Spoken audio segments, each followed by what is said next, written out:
नमस्कार, सानवीज हेल्दी रेसिपीमध्ये आपणा सर्वांचं खूप खूप स्वागत आहे। आज मी बनवणार आहे उपवासासाठी चालणारे शाबू वडे किंवा तुम्ही याला शाबूचे आप्पे म्हणू शकता। हे शाबू वडे मी तेलात न तळता फक्त 1 चमचा तेलामध्ये फ्राय करणार आहे। तरीही याची चव अगदी शाबू वड्यासारखीच लागते। चला तर रेसिपी बनवायला सुरुवात करूया। त्यासाठी सुरुवातीला 1 वाटी शाबू घेतलेला आहे।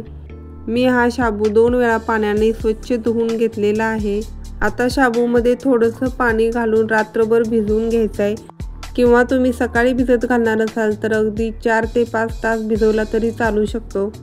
शाबू हा अगदी मऊ असा भिजला पाहिजे। आता शाबू वड्यासाठी लागणारं साहित्य पाहूया। या ठिकाणी मी भाजलेल्या शेंगदाण्याचं कूट घेतलेलं आहे। हे कूट पाव वाटी आहे। शाबू भिजवताना आपण याच वाटीने प्रमाण घेतलं होतं। शाबू पाण्याने स्वच्छ धुवून रात्रभर भिजवून घेतलेला आहे। शाबू वड्यासाठी उकडलेले बटाटे लागणार आहेत। या ठिकाणी मी अगदी लहान आकाराचे 4 बटाटे उकडून त्याची साल काढून घेतलेले आहेत। यामध्ये घालण्यासाठी आपल्याला एक वाटण बनवायचं आहे। त्यासाठी मी पाव चमचा साखर घेतलेली आहे। तसेच चवीनुसार मीठ घेतलेलं आहे। हे सैंधव मीठ आहे। पाव चमचा जिरे, थोडासा लिंबू, 2 हिरव्या मिरच्या कट करून घेतलेल्या आहेत आणि आल्याचे काप घेतलेले आहेत। उपवासासाठी तुम्हाला आलं आणि जिरे चालत नसतील तर नाही घातलं तरी चालेल। आता याच्यातील लिंबू बाजूला काढून हे सर्व मिक्सरला बारीक करून घ्यायचं आहे। आता वडे बनवण्यासाठी सर्व साहित्य एकत्र करून घेऊया। एका मोठ्या भांड्यामध्ये भिजवलेला शाबू घ्यायचा आहे। तुम्ही पाहू शकता शाबू अगदी मोकळा झालेला आहे आणि मऊ देखील भिजलेला आहे। अशाच पद्धतीचा आपल्याला शाबू भिजवून घ्यायचा आहे। सुरुवातीला शाबू थोडासा मॅश करून घ्यायचा आहे, म्हणजे शाबू थोडेसे क्रॅक झाले की त्याच्यामध्ये आपण जो मसाला घालणार आहे त्याची चव आतमध्ये उतरते आणि तुम्ही वडे जर तेलामध्ये तळणार असाल तर ते फुटत नाहीत। शाबू आता अगदी व्यवस्थित असा मॅश झालेला आहे। आता याच्यामध्ये उकडलेले बटाटे घालायचे आहेत। हे बटाटे मी खिसणीने खिसून घेतलेले आहेत किंवा तुम्ही हाताने देखील फोडून बारीक करू शकता। बटाटा आणि शाबू अगदी व्यवस्थित असं मिक्स करून घ्यायचं आहे, कारण नंतर याच्यामध्ये मिरचीचं वाटण घालायचं आहे। मिरचीचं वाटण घातल्यानंतर आपल्याला जास्त व्यवस्थित मिक्स करता येत नाही, कारण मिरची ही आपल्या हाताला झोंबू शकते। त्यामुळे आत्ताच हे मिश्रण अगदी व्यवस्थित मिक्स करून घ्यायचं आहे। आता हे व्यवस्थित मिक्स झालेलं आहे। याच्यामध्ये पाव वाटी शेंगदाण्याचं कूट घालायचं आहे आणि लिंबूचा रस घालून घ्यायचा आहे। लिंबूचा रस घातल्यामुळे आपल्या वड्यांना खूप छान अशी चव येते। आता याच्यामध्ये मगाशी जे आपण वाटण केलेलं आहे ते वाटण घालायचं आहे। वाटण घातल्यानंतर हे सगळं व्यवस्थित मिक्स करून घ्यायचं आहे। मगाशी आपण वाटण घालायच्या अगोदरच शाबू आणि बटाटा व्यवस्थित मिक्स करून घेतलेला आहे, त्यामुळे आता जास्त आपल्याला मिक्स करायची गरज नाही। वाटण करतानाच त्याच्यामध्ये मीठ घातलेलं होतं, त्यामुळे आता मीठ घालायची गरज नाही। वाटणामध्ये साखर घातल्यामुळे चव अगदी बॅलन्स होते आणि वड्याला छान असा कलर देखील येतो। आता हे मिश्रण व्यवस्थित मिक्स झालेले आहे। आता याचे छोटे छोटे वडे बनवून घेऊया। शाबू वड्यांचा आकार हा नेहमी चपटा असतो, परंतु इथे मी वडे बनवताना वड्यांचा आकार हा गोल ठेवलेला आहे। याची 2 कारणे आहेत, ती मी नंतर पुढे जाऊन तुम्हाला सांगेन। वडे बनवताना त्याचा आकार अगदी छोटा ठेवायचा आहे, म्हणजे ते आतमधून व्यवस्थित भाजले जातील। तसेच जास्त न दाबता अगदी हलक्या हाताने त्याचा गोल करायचा आहे। अशाच पद्धतीने सर्व वडे बनवून घ्यायचे आहेत। वड्यांची साईज ही एकसारखीच असली पाहिजे। तुम्हाला जर उपवासाला कोथिंबीर चालत असेल तर कोथिंबीर देखील घालू शकता। अशाच पद्धतीने मी सर्व वडे बनवून घेतलेले आहेत। आता हे वडे फ्राय करून घेऊयात।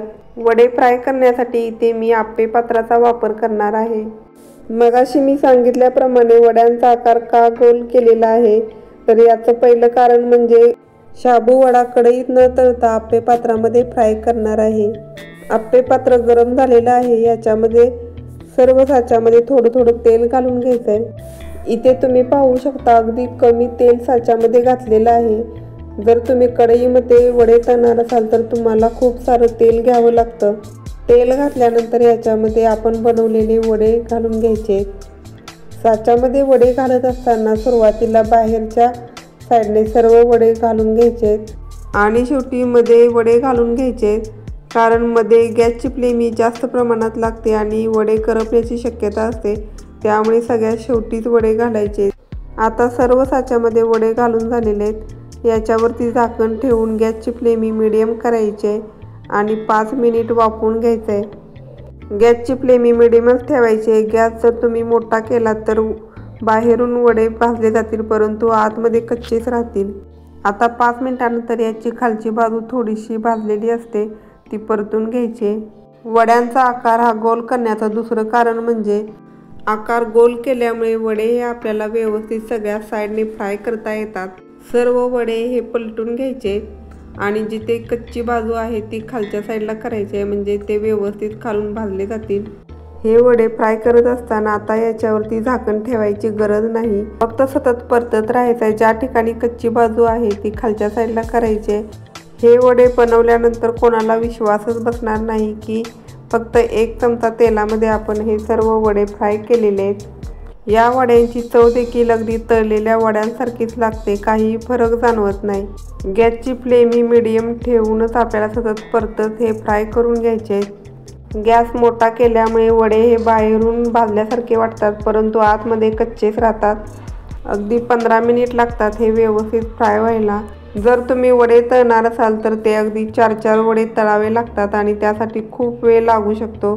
तुम्ही पाहू शकता शाबू वडे हे अगदी व्यवस्थित फ्राय झालेले आहेत, कलर देखील छान आलेला आहे। आता शाबू वडा तयार झालेला आहे, एका प्लेटमध्ये काढून घेऊया।